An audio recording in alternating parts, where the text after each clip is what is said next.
Je vous étonne. On ne demande pas à Dieu de faire des miracles. On doit plutôt lui témoigner notre reconnaissance pour l'œuvre de la croix. On doit lui témoigner notre reconnaissance pour l'œuvre de la croix qu'il a eu à faire pour nous. Parce qu'il est mort sur la croix à cause de nous. On doit simplement d'abord lui témoigner notre reconnaissance. Pas demander à Dieu faire miracle, faire miracle. Non, les autres ont dit faire miracle. Il a dit non, vous n'aurez rien. Je ne fais aucun autre miracle. Alléluia. Aucun autre miracle ne vous sera fait. Le miracle viendra tout seul. La Bible dit, cherchez premièrement le royaume des cieux et sa justice. Et tout ce que vous voulez là, y compris les miracles, ça viendra après. Les miracles vont vous suivre. Les miracles vont courir même. Le miracle court. Est-ce que vous savez? Puisque, non, suivez-moi bien. Parce que souvent quand je parle, je dis, parfois l'homme de Dieu commente. Non. Le miracle suit ton rythme. Tu marches lentement, le miracle marche lentement. Tu marches vite, le miracle marche vite. Tu cours, le miracle court. Vérité. Et dit, voici les miracles qui accompagneront. Moi, t'accompagne. Tu es en train de courir, mais lui aussi court. Puisqu'il doit t'accompagner. Alléluia. Le miracle court. Je vous ai déjà parlé de cette histoire de télévision.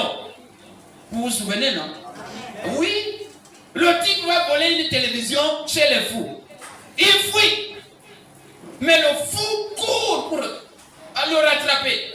Et lui dit, mais on va récupérer la télévision. On va récupérer le type se met à courir, on va me récupérer la télévision. Non, là, je ne laisse plus. À la maison, les enfants sont en train de pleurer la télévision tous les jours. Et non, je ne laisse pas. Mais le fou court plus vite. Et le fou le rattrape, lui dit, mais tiens, tu as oublié la télécommande. Le miracle est en train de courir derrière. Oh, dis amen et prends ta part. Le miracle est en train de courir derrière. La bénédiction court. Mais quand tu vas lentement, elle va lentement. Quand tu ne bouges pas, la bénédiction ne bouge pas. Elle est là à côté, elle ne bouge pas puisque tu ne fais aucun mouvement. Mais lorsque tu vas te mettre à faire le mouvement, la bénédiction va commencer à bouger. La Bible dit, lorsque tu entends le bruit des cimes, le bruit des pas sur la cime des arbres, sache que ta bénédiction est proche. Lorsque tu entends le bruit des pas sur la cime des arbres, sache que ta bénédiction est en train d'arriver. Elle est proche. Lorsque tu entends quelqu'un qui court derrière, parfois ne fuis pas, retourne-toi. Dis, donne-moi la télécommande. Donne-moi la télécommande. Oui, tu voulais? Donne ma télécommande. Je sais pourquoi tu cours.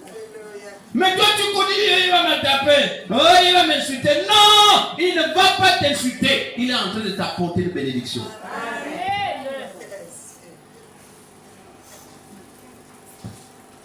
Elle et moi, on vient de discuter. Et puis, moi, je fuis. Elle me poursuit avec la machette. Moi, je continue à courir. Et je n'ai pas besoin de machette. Mais si je m'arrête, elle va dire quoi? Elle va dire quoi? Elle dit, tu veux que je te tape la machette? Elle dit, fais ce que tu veux. La machette va tomber sur. C'est ce qui s'est passé entre David et les lions. Les lions venaient manger les moutons de son père tous les jours. David s'est caché et dit, mais je ne peux rien faire. Un jour, David a dit, non. Trop, c'est trop. Quand le lion arrive, quand l'ours arrive, David, il est là. Il dit, le lion commence à dire, mais tous les jours, quand je suis à la hauteur là, normalement, il devait déjà commencer à bouger. Il ne bouge pas. Le lion avance. David ne bouge pas. Le lion a commencé à comprendre que le calendrier avait changé. Le calendrier avait changé. Que tous les jours, ce n'est pas dimanche. Il a commencé à regarder, il dit non. Moi là, et il a quand même forcé, il dit non, il va fouiller, c'est un fuyard. Quand il arrive, la Bible dit que David a déchiré le lion, a déchiré l'ours. Mais c'est ce qu'il avait préparé pour aller affronter Goliath. David avait fait d'abord les entraînements. Il s'est entraîné avec un petit lion, avec un ours, et puis il est parti terrasser Goliath. Alléluia. On ne demande pas le miracle. Le miracle va te poursuivre. Le miracle va te chercher. Le miracle cherche le propriétaire. Lorsque Saül va chercher les ânesses de son père, il est en train de chercher partout, il ne les trouve pas. Mais les ânesses étaient en train de chercher le propriétaire. Je croyais que je prêchais à quelqu'un. Les ânesses étaient en train de chercher le propriétaire. C'est là que quelqu'un le rencontre, il dit, mais c'est comment? Il dit, bon, prends le morceau de pain, prends ceci, il mange, mais ce n'est pas la peine de t'embrouiller, va seulement dans tel village. C'est comme ça que quand Saül arrive là, il va rencontrer Samuel. Et l'extraordinaire va se produire. Le miracle va se produire. Saül ne cherchait pas le miracle. Il cherchait les ânesses de son père, mais il va croiser d'abord quoi? La royauté. Il va rencontrer Samuel. Samuel qui va le loin.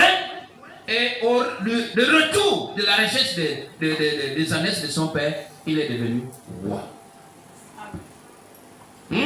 Parce qu'il était en mouvement. C'est pour ça que la bénédiction l'avait localisé. Samuel était venu, il cherchait Saül. Où est-ce qu'il était? Mais on lui a dit, Saül est en train de chercher les ânesses de son père. Donc la bénédiction l'attendait. La bénédiction le cherchait. La bénédiction l'a localisé quelque part. La bénédiction va te localiser. Alléluia. Je déclare ce matin que la bénédiction va localiser quelqu'un. Même si tu es dans la brousse, même si tu es dans les difficultés, même si tu es dans la tristesse, la désolation, un jour, dis seulement un jour, la bénédiction va me localiser. La bénédiction va me localiser. Ne cherche pas le miracle. L'absence du miracle dans l'église, ce n'est pas l'absence de Dieu. C'est parce que tu n'es pas en connexion réelle. Alléluia. Regardez cette histoire-là. Nous sommes dans Marc 8, du verset 23 au verset 26. Je ne lis pas, mais je raconte rapidement. Dans Marc 8, du verset 23 au verset 26, on amène à Jésus un aveugle. On le prie de le toucher. Jésus va l'attraper dans la main, va l'amener hors du village. Vous vous rappelez de cette histoire? Il dit, je ne te guéris pas là. Mais j'ai envie de vous dire une chose. Quand Jésus le prend, l'amène hors du village. Le village a fait quoi? Le village avait Jésus là, mais le village n'a pas eu de miracle. Nous sommes d'accord? C'est la même chose. Jésus peut venir attraper quelqu'un ici, il sort de l'église.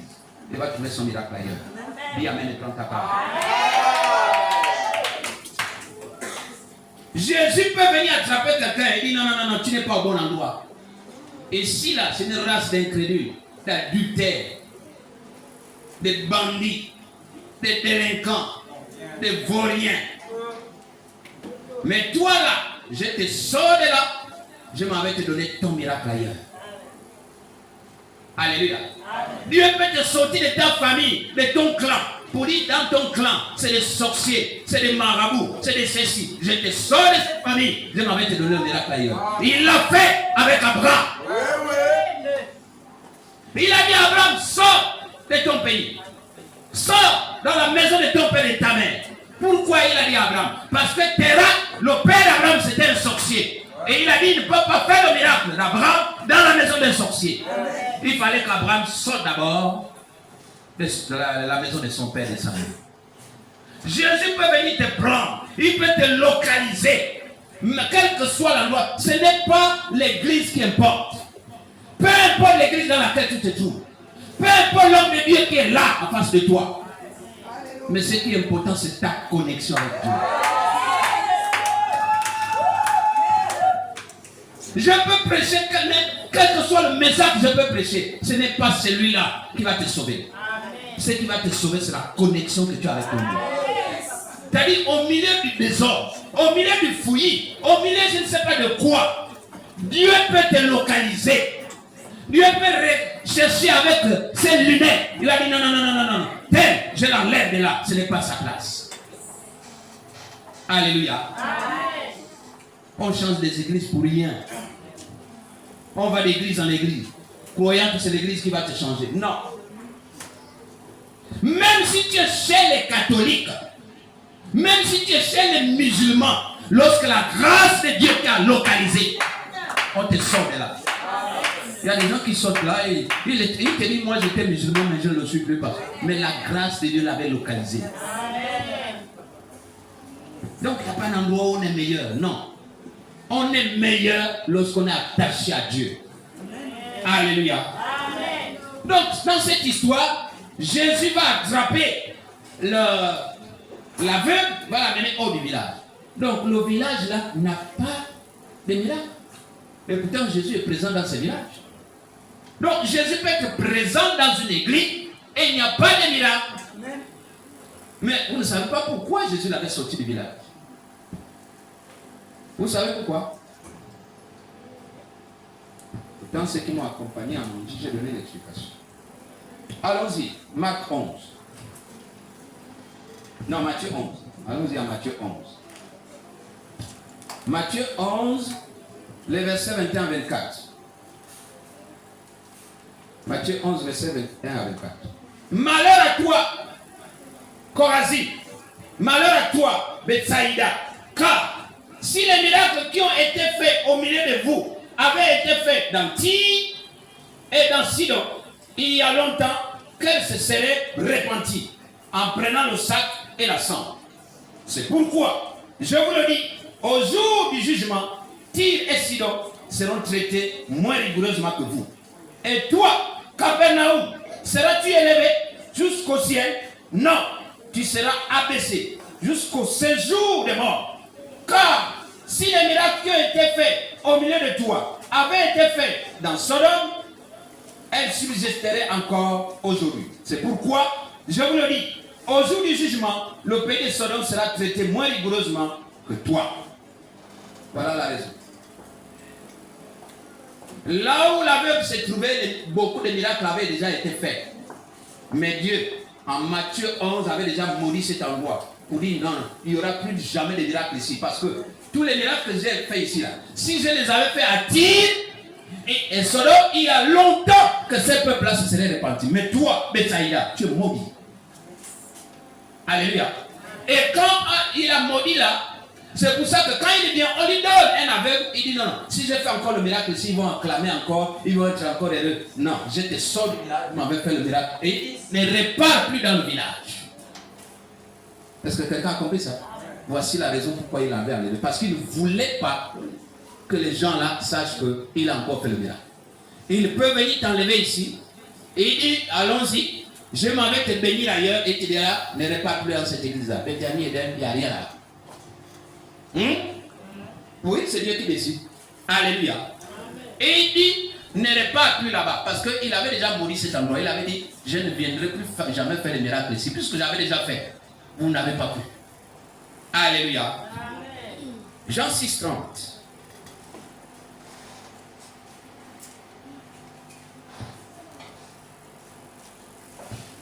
Jean 6, 30, la Bible déclare, quel miracle fais-tu donc?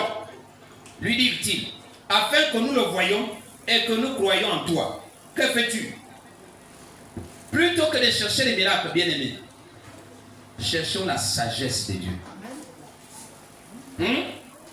Là, on interroge Dieu, quel miracle fais-tu? Nous, on veut le voir, on veut croire en toi. Mais, bien-aimés, cherchons par contre la sagesse de Dieu. La sagesse qui vient du ciel. Alléluia. 1 Corinthiens 1, 22.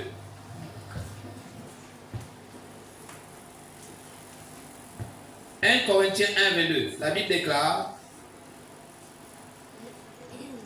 les Juifs demandent des miracles et les Grecs cherchent la sagesse. Les Juifs demandent les miracles et les Grecs cherchent quoi? La sagesse. Écoutez, c'est quand même contradictoire. Tu vois si vous lisez ces textes.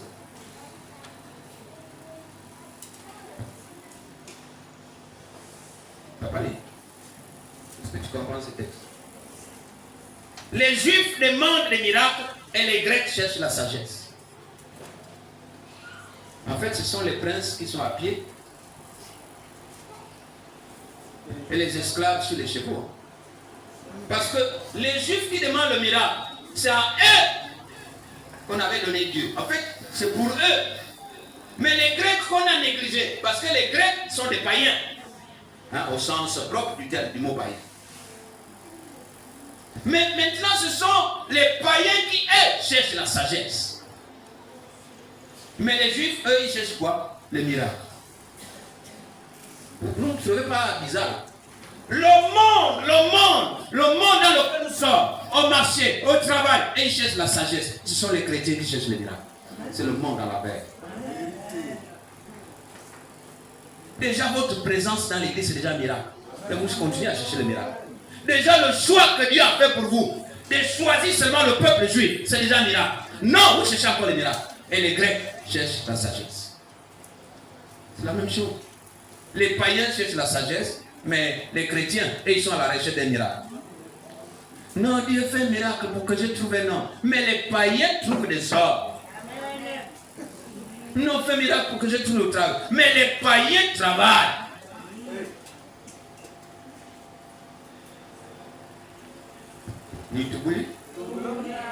Les païens travaillent.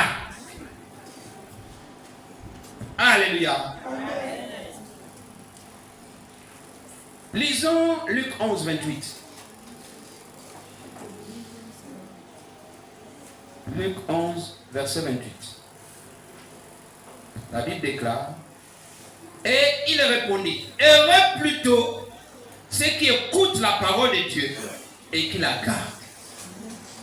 Heureux plutôt ceux qui écoutent la parole de Dieu et qui la gardent.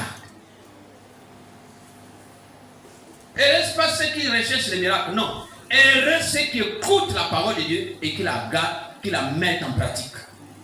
Alléluia. La quatrième question, la dernière que nous allons nous poser. Que faut-il pour déclencher les miracles dans l'église ou dans la vie de quelqu'un?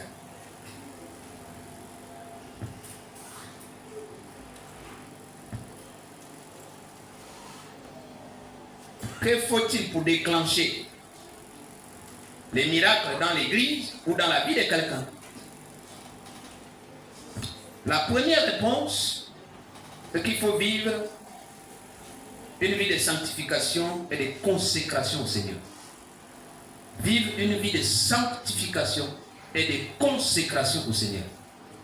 On est sanctifié, on est consacré. On est sanctifié, on est consacré.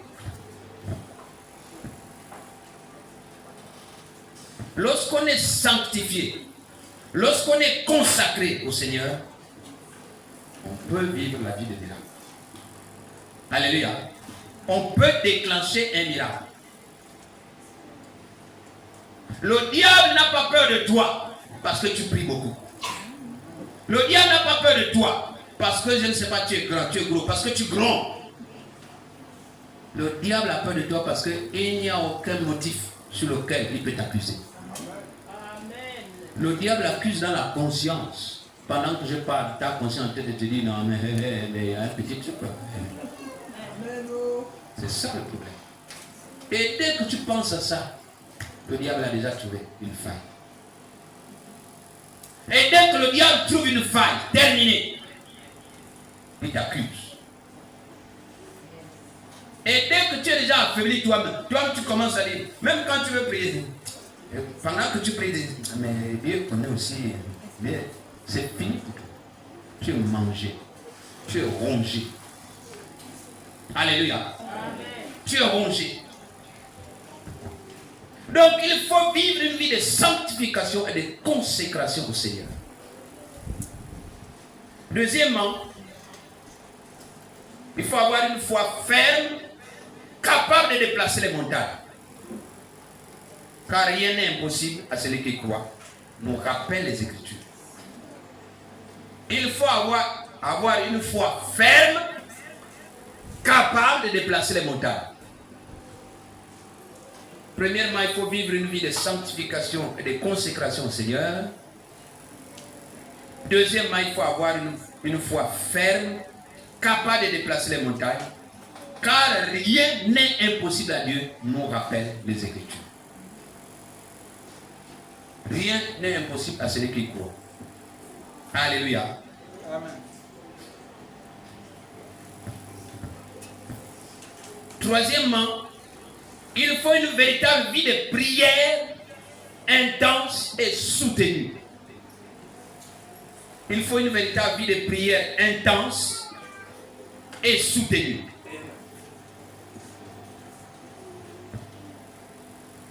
Il faut une véritable vie de prière intense et soutenue.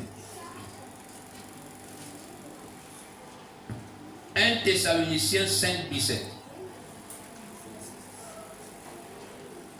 1 Thessaloniciens 5, 17.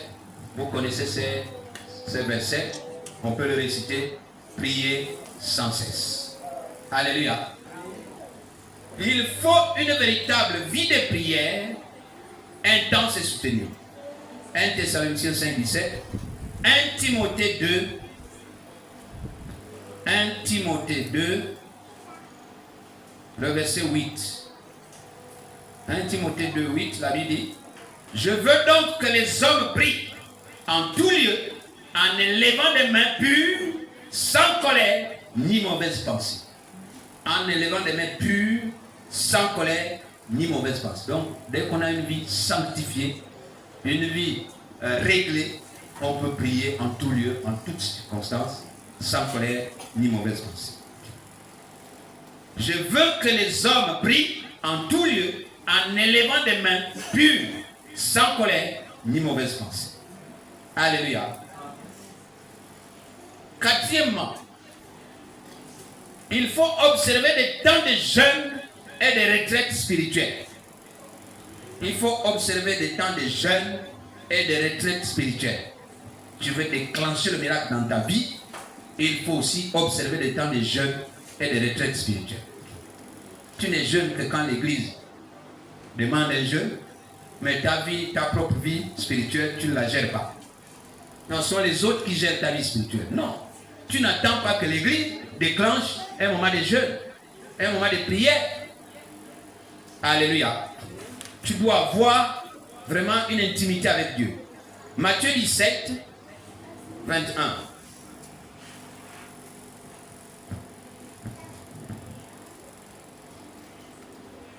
Matthieu 17, 21, la Bible déclare: mais cette sorte de démon ne sort que par la prière et par le jeûne. Donc il faut une vie de prière, il faut une vie de jeûne aussi, et de retraite spirituelle. Parce que les apôtres avaient commencé à prier. Un monsieur, un homme leur avait donné l'enfant, prier parce qu'il y a un démon qui l'agite. Ils ont prié, prié, ça n'a pas marché. Quand le maître arrive, Jésus, le père de l'enfant dit: mais des gens là, je leur ai donné, ils ont commencé à prier, depuis là, il n'y a rien qui se passe. Jésus va leur dire quoi? Race d'incrédules, jusqu'à quand vous supporterai-je? Vous ne savez pas que ces sortes de démons ne sortent que par le jeûne et la prière. Alléluia. Donc il y a des démons, donc il y a des miracles, parce que sortir un démon c'est un miracle. Il y a des miracles que tu ne peux avoir que lorsque tu as une vie de prière intense, tu as une vie de jeûne, tu as une vie de retraite spirituelle. Alléluia. Il faut faire les retraites, il faut faire la prière, il faut jeûner. Tu n'as pas besoin que l'église décrète un jeûne pour que tu jeûnes. Luc 2, 37.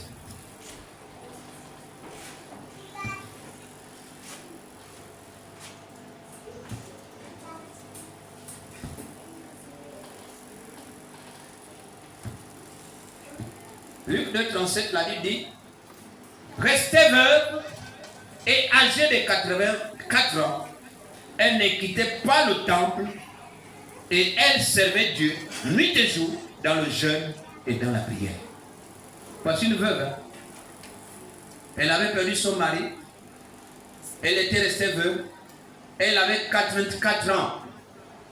Elle ne vivait que dans le temple et dans le jeûne et dans la prière. Alléluia. Et si c'est les gens comme nous, je vais même encore faire quoi? C'est pas ce Dieu-là qui m'a même pris mon mari. Qu'il vienne aussi me prendre. Moi, je ne veux même plus vivre. Non, elle est restée dans le temple, dans le jeûne et dans la prière. Alléluia. Je voudrais qu'on lise ensemble un texte qui est très intéressant. Un texte de l'Ancien Testament. Jésus. Vous le connaissez par cœur, ce texte. Josué 1, verset 8. Josué 1, verset 8. La Bible dit que ces livres de la loi ne s'éloignent point de ta bouche, mais dites-le jour et nuit pour agir fidèlement selon tout ce qui est écrit, car c'est alors que tu auras du succès dans tes entreprises, c'est alors que tu réussiras. Ça veut dire quoi? Ça veut dire qu'il faut aussi méditer la parole jour et nuit. Si tu veux avoir du succès, si tu veux réussir à chasser les démons, si tu veux réussir à faire des cendres miracles, il faut méditer la parole de Dieu jour et nuit. Que ces livres de la loi ne s'éloignent point de ta bouche. Médite-le nuit et jour. C'est alors que tu auras du succès. Dans tes entreprises, c'est alors que tu réussis. Alléluia. Alléluia. Frères, sœurs, je prêche bientôt depuis 1 heure déjà. J'ai 55 minutes déjà de prédication. Je chronomètre. Mais j'ai envie de te dire que les gens ne suivent pas malheureusement Dieu, mais suivent les bienfaits de Dieu. Les gens ne suivent pas Dieu, ils suivent seulement les bienfaits de Dieu. Voilà ce que je suis venu te dire ce matin. Si les gens suivaient Dieu, on aurait d'autres églises. Vous savez, j'ai fait même un exercice. Il y a quelqu'un, un homme ici, que Dieu a béni. Si c'est toi, fais-le savoir. Alléluia. J'ai fait l'exercice. Je suis dans le forum de Jéréka. Il y a quelqu'un qui a envoyé une vidéo. Personne n'a liké. Personne n'a fait un commentaire dans le forum de l'église. Personne. Parce que cette vidéo touchait le cœur des uns des autres. Moi aussi j'ai fait exprès, je n'ai pas touché. J'ai dit je vais d'abord voir. Même ceux qui like, c'est-à-dire à la seconde après tu te demandes s'il a même lu. N'ont pas liké. La vidéo était poignante. C'est dans le forum. La vidéo était poignante. C'est le gars, il est quoi, congolais? Les gens ne suivent pas malheureusement Dieu. Lisons dans Jean 6, 23 à 30. Jean 6.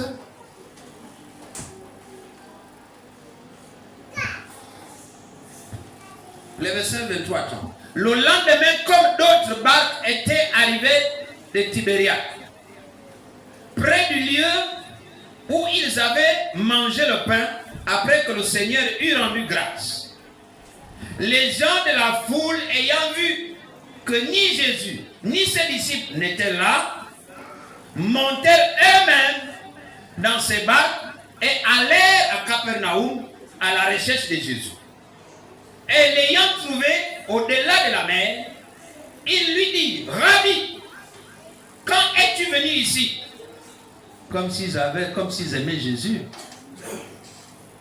Jésus leur répondit, en vérité, je vous le dis, vous me cherchez non parce que vous avez vu des miracles, mais parce que vous avez mangé des pains et que vous avez été rassasiés. Vous suivez à manger, mais pas parce que vous avez eu le miracle. Autrement dit, le miracle ne change pas la vie des chrétiens. Moi, je vais faire des miracles. Tu vas croire en quoi? Peut-être que Jésus fait le miracle par Belzébul, par un démon. Parce que même Jésus lui-même avait été accusé. Et Jésus connaît ici. Et il dit, vous, parce que la veille, ils étaient là au bord de l'eau. Les disciples avaient dit à Jésus, il se fait tard. Il faut les renvoyer chez eux. Il a dit non, nourrissez-le vous-même. Et Jésus avait fait un miracle. Il a produit le pain, il a produit à manger. Ils ont mangé. Ensuite, ils sont rentrés chez eux. Jésus et ses disciples ont traversé dans la barque, ils sont partis à Capernaum. Le lendemain matin, les gens reviennent. Le chien revient toujours là où il y a l'os. Hein? Il revient. Quand ils reviennent, ils ne trouvent ni Jésus, ni ses disciples. Il dit non, mais ils sont où? Et aussi, il dit non, on dirait qu'ils ont pris les barques, ils ont traversé. Ils ont pris les barques, ils ont traversé, ils ont trouvé Jésus à Capernaum. Ils ont dit Jésus, mais depuis quand tu es ici? Et il leur dit en vérité, ce n'est pas moi que vous cherchez. Vous ne cherchez même pas parce que j'ai fait des miracles. Vous cherchez parce que vous avez mangé, vous avez été rassasié, vous voulez encore manger. Il y en a qui viennent ici à l'église, ce n'est pas pour chercher Dieu, c'est pour chercher un mari, c'est pour chercher un travail, c'est pour chercher je ne sais pas quoi. Vous ne cherchez pas Dieu. Vous n'êtes pas à la recherche de Dieu. Si nous, parce que la Bible est claire, si deux ou trois, ça sent, et demandent une même chose, moi Dieu, je leur accorde. Si nous tous on est un, on demande, il n'y a pas un seul miracle qui peut résister. Le miracle descend. Mais comme chacun a ses intérêts. Hein? Écoutez seulement la vidéo là.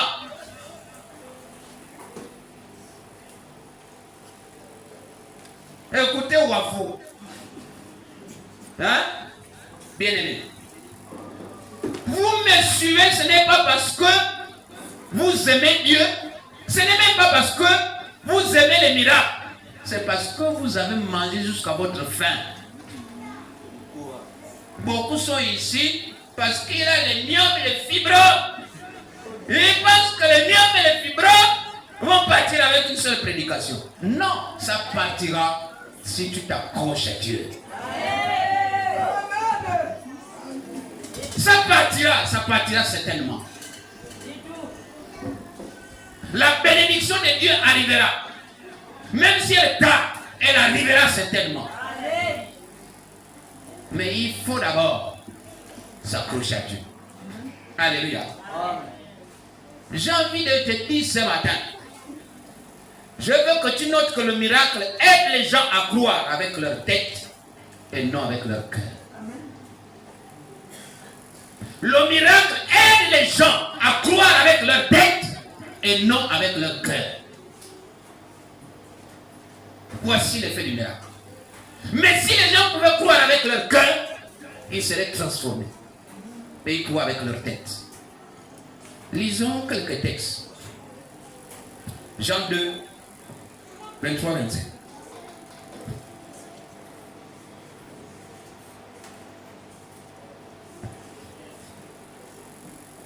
Jean 2, 23, 25. Pendant que Jésus était à Jérusalem, à la fête des Pâques, plusieurs crurent en son nom, voyant les miracles qu'il faisait. Voyant les miracles qu'il faisait, plusieurs crurent en son nom, parce que le miracle attire. Nous sommes d'accord? Mais Jésus ne se fiait point à eux, parce qu'il les connaissait tous, et parce qu'il n'avait pas besoin qu'on lui rendît témoignage d'aucun homme, car il savait lui-même ce qui était dans l'homme. Malgré le fait qu'ils ont cru, mais Jésus n'avait pas confiance en eux. Ils savaient qu'ils croient avec leur tête, mais pas avec leur cœur. Alléluia. Attraper l'enfant là, ça commence à être un petit sorcier qui est en lui. Alléluia. Dieu m'avait montré. Parfois, quand on voit les enfants pleurer, c'est un esprit qui l'agite, juste pour perturber le message. Prenez, amenez dehors. Jean 4, 48. Jean 4, 48. La Bible dit, Jésus lui dit, Si vous ne voyez des miracles et des prodiges, vous ne croyez point. Si vous ne voyez des miracles et des prodiges, vous ne croyez point. Mais heureux celui qui croit sans avoir vu. Alléluia. Non, vous attendez d'avoir le miracle, quoi. Mais le miracle ne changera rien si tu le crois seulement avec la tête. Alléluia. Jean 12, 37.